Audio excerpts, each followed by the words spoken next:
Hello there and welcome back to the Thought That Counts podcast. I am your host, Mr. John Bond von Pokemon, and I have some things to discuss with you today. Things of the utmost importance. Things that are getting a little bit crazy in the world. A little bit out of hand.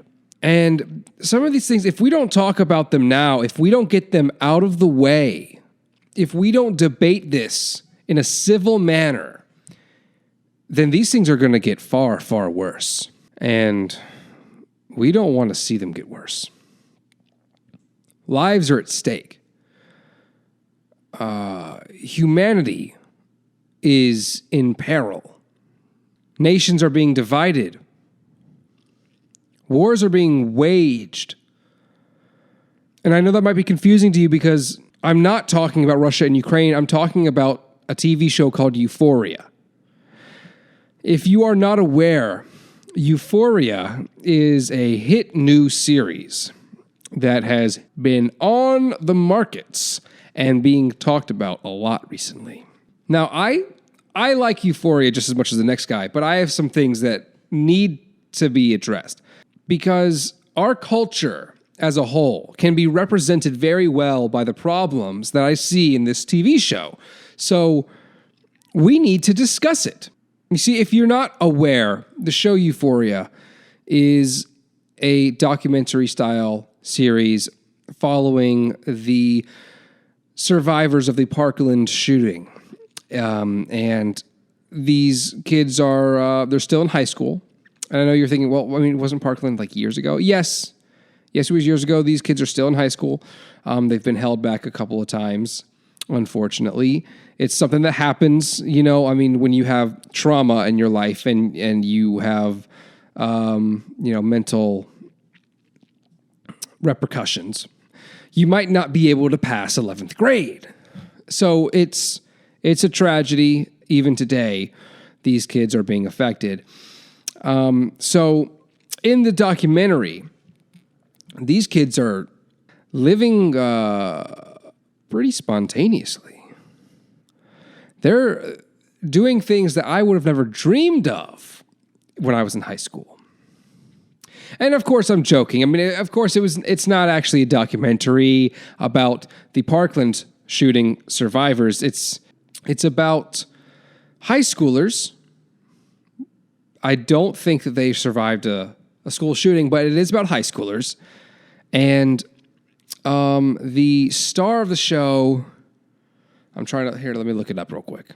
The star of the show is some new girl that's she's never acted at all before in her life. Hold on, let me see. Her name is, it's kind of interesting. Again, this is like her breakout role. She's never acted before in her entire life. No theater, kids in high school, nothing. Her name is Zendoya.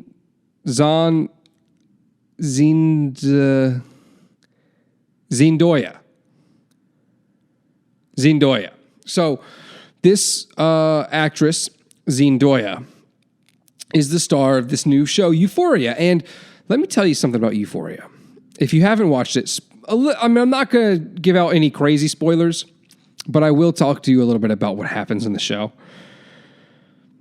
It is about apparently high schoolers today in America that are sex-crazed, drug addict warlords, and they are living like they have copious amounts of money, copious amounts of time, unlimited resources, and I just don't see... Like, it's even less realistic than the Gossip Girl reboot. And that show is fucking terrible. So, I don't have a problem with, the quality of, the cinematography. It's not the lighting. It's not necessarily even the acting. It's really, the writing of the show, the premise is just absurd. I mean...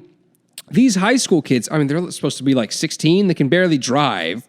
Some of them are running drug empires. Some of them have OD'd on heroin. Some of them are like literal like porn stars. And they go to parties like all the time. Some of them are uploading like videos of themselves on porn websites, and they're like, getting impregnated, and they're like, snorting blow. And it's just, I just have a couple of questions. A, what high school do you go to? And B, may I enroll? Because it looks like y'all are having a good time. So what do you have to do to get a high school experience like that? I wish my high school had been like that. It's pretty crazy. It just makes you wonder, are we in touch? Are we in touch with reality when we go about writing and producing TV shows? Do we have a decent idea of what's realistic anymore? I think we probably don't. I think we've been struggling with that. As a society, we don't know what's realistic from what's not. What's fairy tale and what's tangible reality?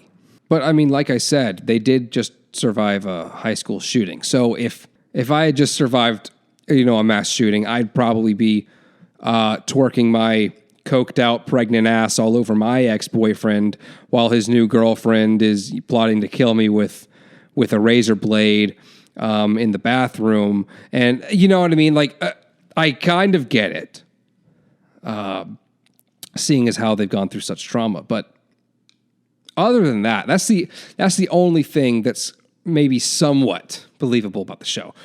All of these characters are horrible people. Just the worst people you've ever encountered. If it's not, one of the parents having sex with the transgender girl in their son's high school class, it's like this girl who's pretending to be in love with some boy because she thinks it's what she's supposed to do, and he's gonna get his heart broken, or it's like people stabbing each other in the back, or just letting themselves down when they're not destroying their own lives or the lives of their families. They're destroying the lives of their friends and their friends' families, and they're cheating on each other, and they're doing coke off each other's asses. And again, may I enroll?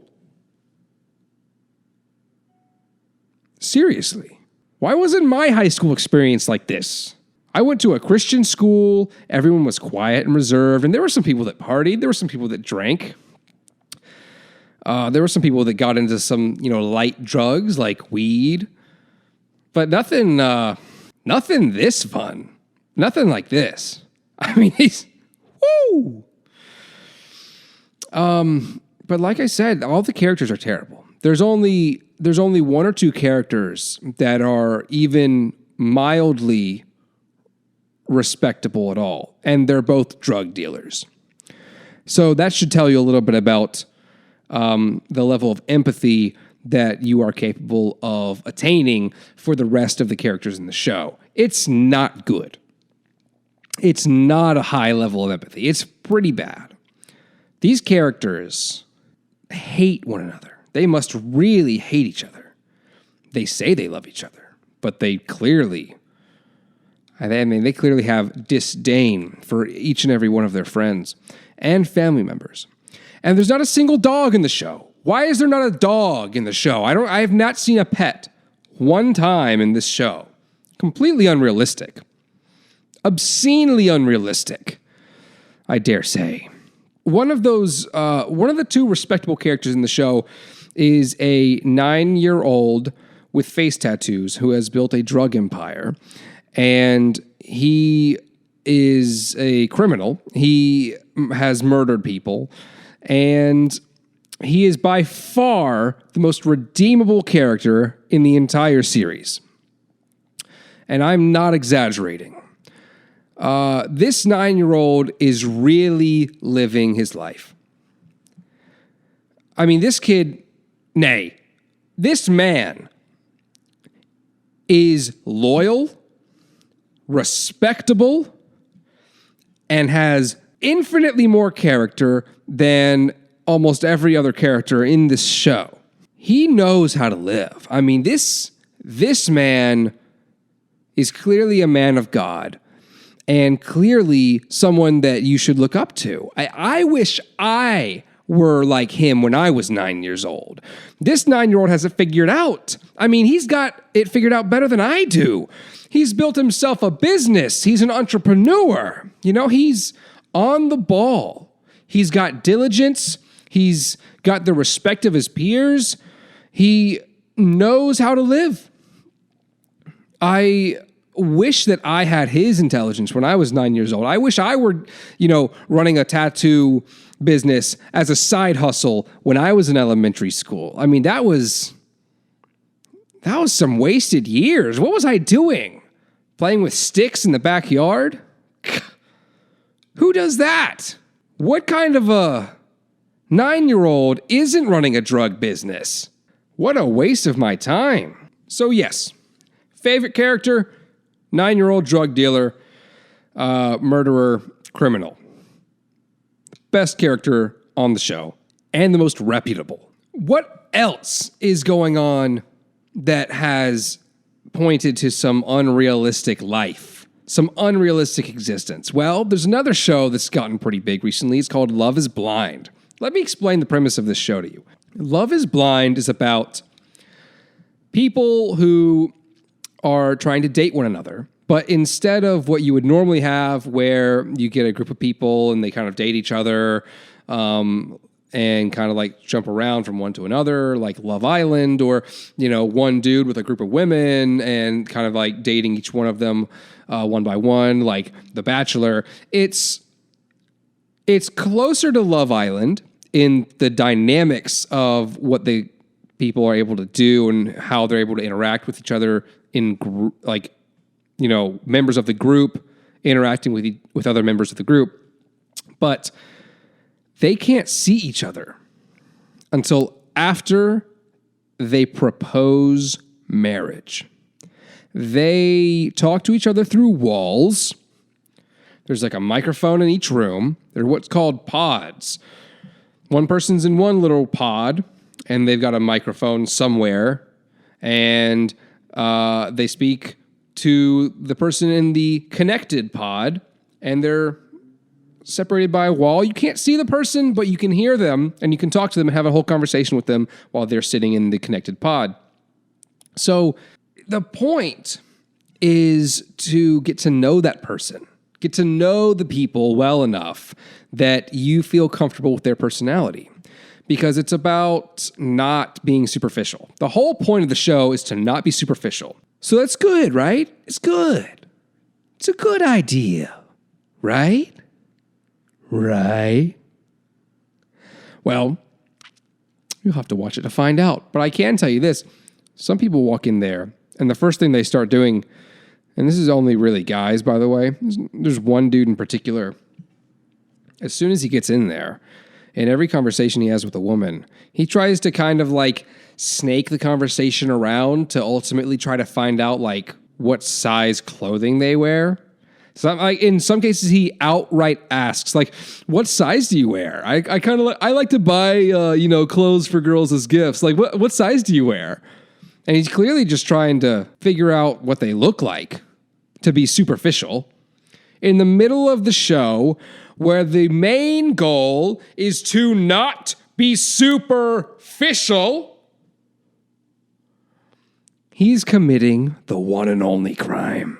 Fortunately, one of the ladies overlooks this and kind of she calls him out on it a little bit, and then they hit it off after that, and they continue talking and hanging out, which is cool. Good for both of them, I guess. She's probably too forgiving, and he is kind of a douche, but whatever. We'll see where it goes. But then you kind of get to see after they propose to one another, which is after like 4 or 5 days, Then they go off into a trip to a different country. I think it's Mexico. And they're staying at like a resort. And they're like with their fiance for a week in that resort before they go meet each other's families and figure out wedding plans and all that crap. But you get to see them interacting in the way like when they first see each other after they've proposed. That's when they first see each other. And they're like, it's like they just both got out of the cars in a parking lot where they're meeting for a first date. They're about to walk into like the restaurant or the bar or whatever, and they see each other for the first time. And it's like, oh, hey, is that you? Christy? Okay. I just wanted to make sure. Okay. Yeah, you want a hug or like, is that weird? Can I kiss you maybe? Like, would you mind that? How about I kiss you? How about a little peck on the cheek? Huh? Okay, yeah, give me some sugar. Give me some sugar, Chris. Oh, yeah. Yeah, okay, great. So we're getting married. It's just the weirdest thing. They're clearly so awkward with each other. They don't know how to communicate yet because all they've really done is text, but like vocal texts. You know? It's like they haven't even had their first date yet. They really haven't. You see them get into like disagreements. They have a miscommunication and they don't know how to navigate. They have different ideas about finances and, oh, do you have a 401k? No, I don't believe in that crap. What? You don't believe in 401ks? What? So you see all of those conversations.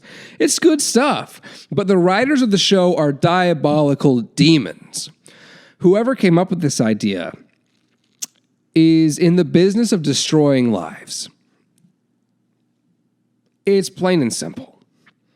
If you write a show that is intending to make people think that they're actually engaged to be married, only to see their entire relationship fall apart in the coming weeks, all for entertainment purposes, you might be a demon. You might be going to hell. So I have a very large quarrel with the people who wrote the show. That being said, I do think it's entertaining. So hats off to you. You clever bastards. You figured it out. You figured out another way to make people feel entertained by a stupid dating show that ruins people's lives. All of these dating shows, in fact, most reality television these days, any type of reality TV show where you go to a location and you do something there for weeks and weeks on end, is kind of evil. You're kind of just dropping a bomb in someone's life and hoping that they, get an Instagram following? Is that the goal? That they become Instagram influencers afterwards? Because if I left my job to go on Survivor for 12 weeks, let me tell you something. I wouldn't have a job when I came home. I would be broke. And I would just be hoping that either A, I won the $500,000 or whatever the hell it is, or B, I was, likable enough on the show that I got enough followers on Instagram to become an Instagram influencer, and now I don't have to work at all. I can just post pictures of myself in my underwear on Instagram all day and make millions. That's the dream. That's the real dream. Until then, I'm doing this podcast stuff, posting my videos on YouTube and whatnot. By the way, go follow me on YouTube if you haven't already.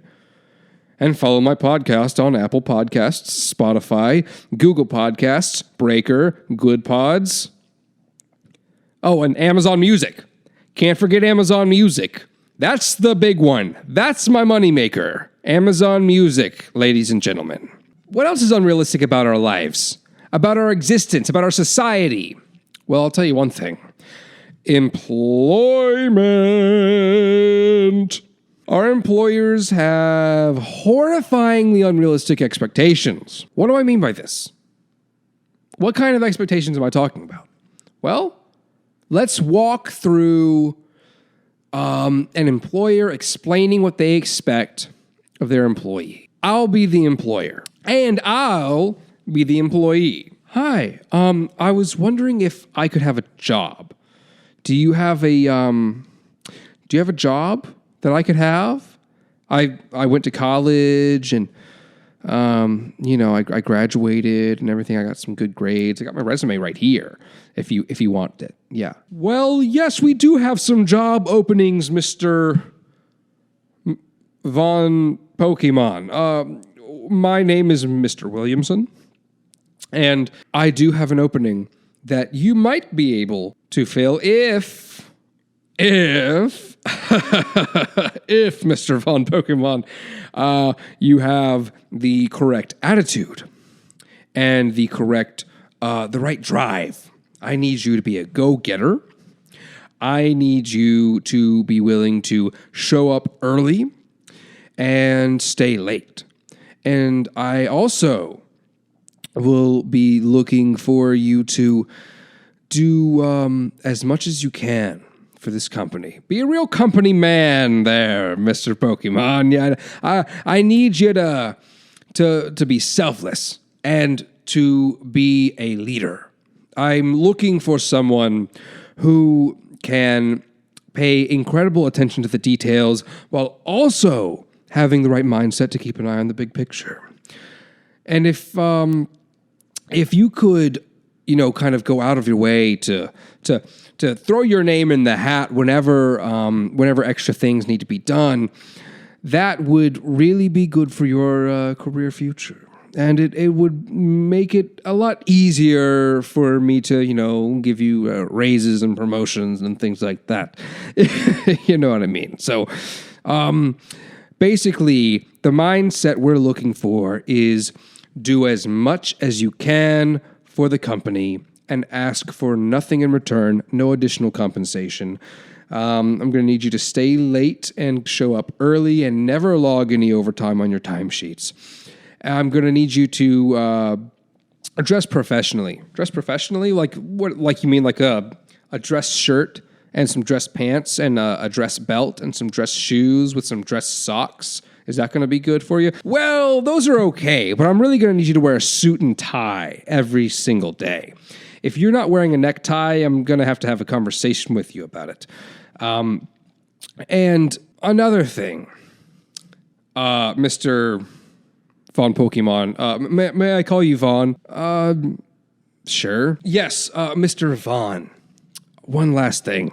We are looking for people who don't mind earning, roughly $15 an hour. $15 an hour? Yes, Mr. Von Pokemon, $15 an hour.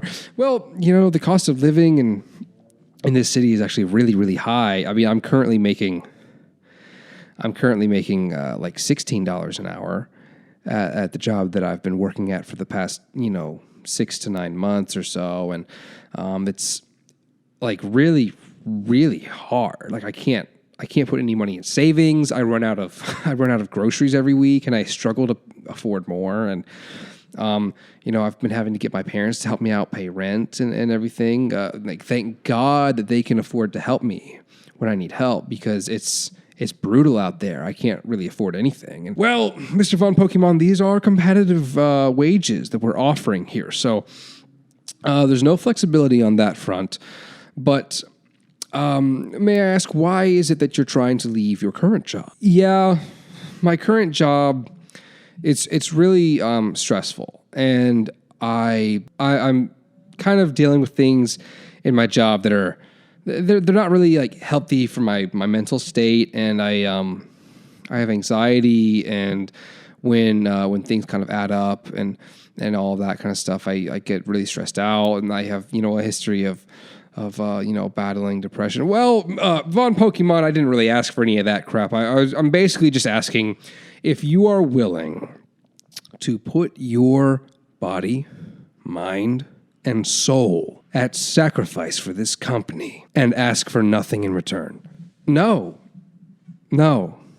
Mr. Williamson, I'm not trying to do that.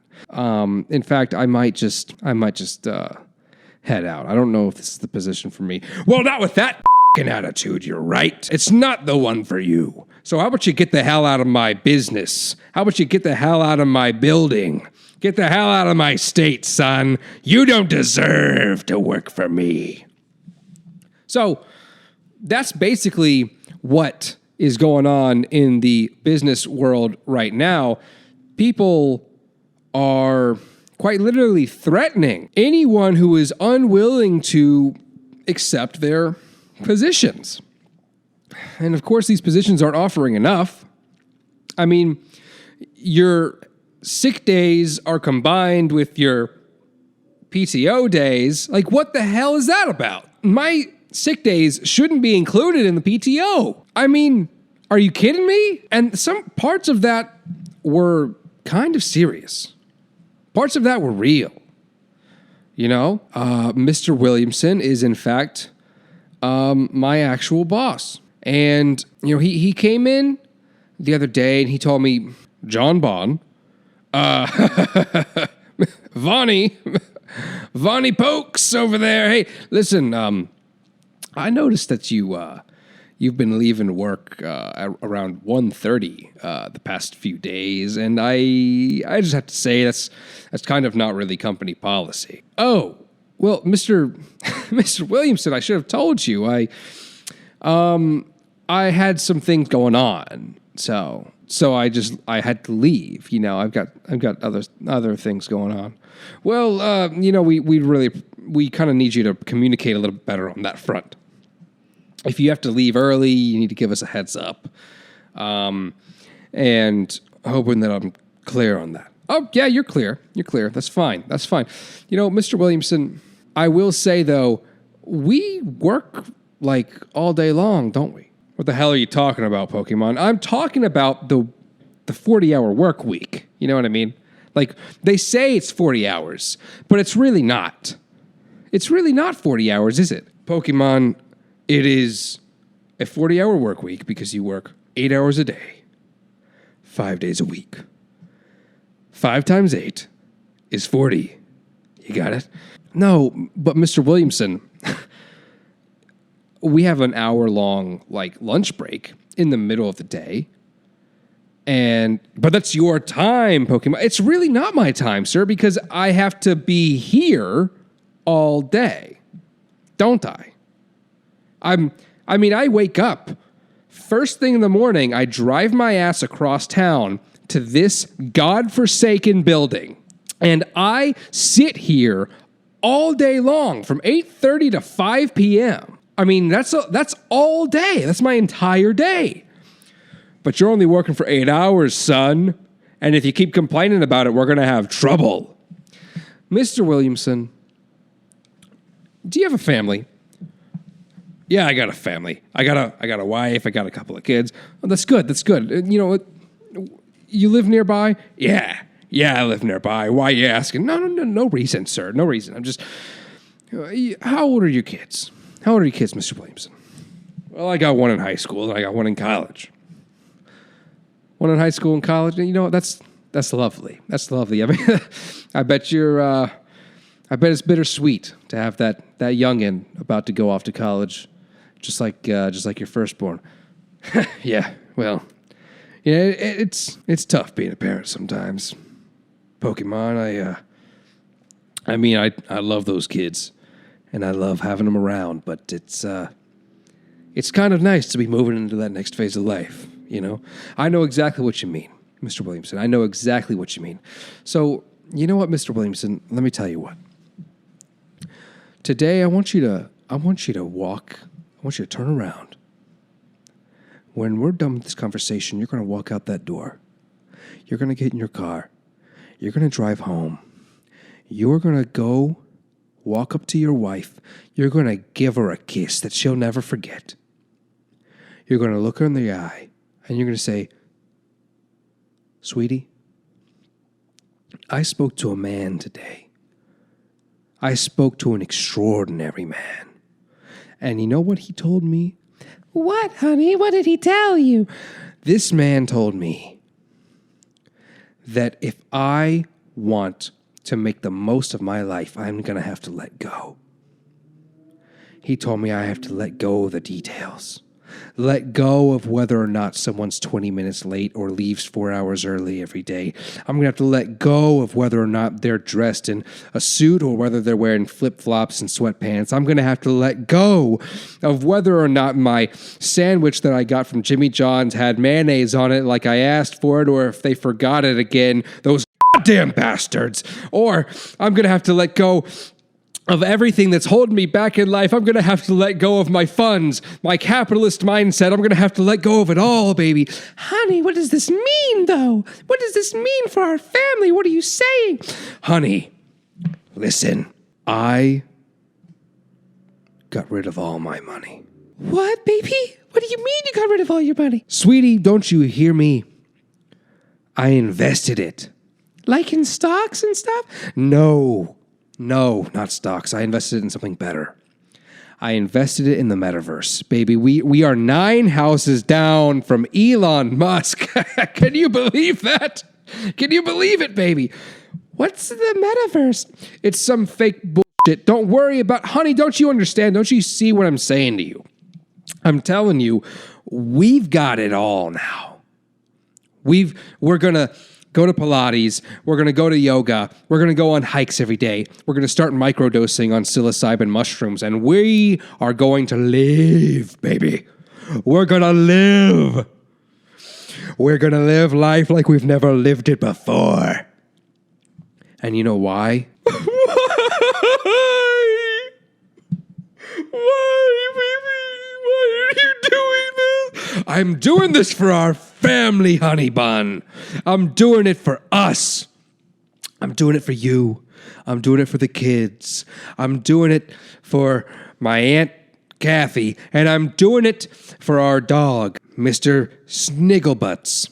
But I just don't understand. I don't understand, baby. Why'd you get rid of all of our money? Well, I didn't get rid of all of it. You didn't? No. I wouldn't get rid of all of our money. You see, half of it's in the metaverse, so we still have the other half? Well, I put it all in Bitcoin. No. Yes, it's all in Bitcoin now, babe. Look, trust me. Look, I watched some YouTube videos of a man named Gary Vee, and he told me all about building an online business. This man, he's a genius, you see. He's teaching me how to get into self-promoting, how to get into marketing, how to build my online brand, and I've also followed another account called The Thought That Counts Podcast. This guy's got some great ideas too, and he's really keeping me inspired. So, baby, Gary Vee and John Bon von Pokemon are telling me that if I want to succeed in the new world, the brave new world being created by Vladimir Putin right now as we speak, I'm going to have to start a video podcast. What's a video podcast going to do for us, baby? A video podcast is going to take us into the future. Into the god future. Like no one's ever been before. I am on the rocket ship blasting through space to the land of success, babe. Trust me, we're going to get there. And you will too. All of my thoughtful thinkers out there, thank you for listening. I hope you've enjoyed this rather odd episode of the Thought That Counts podcast. And I hope that you follow me on YouTube. I hope you follow my podcast on Apple Podcasts or Spotify or any of my other things. Don't forget Amazon Music. We can't forget Amazon Music. No one listens to that crap. Don't worry about it. So, I hope you've enjoyed this episode, and I hope that you have a great rest of your day, evening, and or morning, whenever you're listening to this. So I'll catch you on the flip side, all my thoughtful thinkers. You go get 'em, and maybe you'll be as successful as I am. Cheers.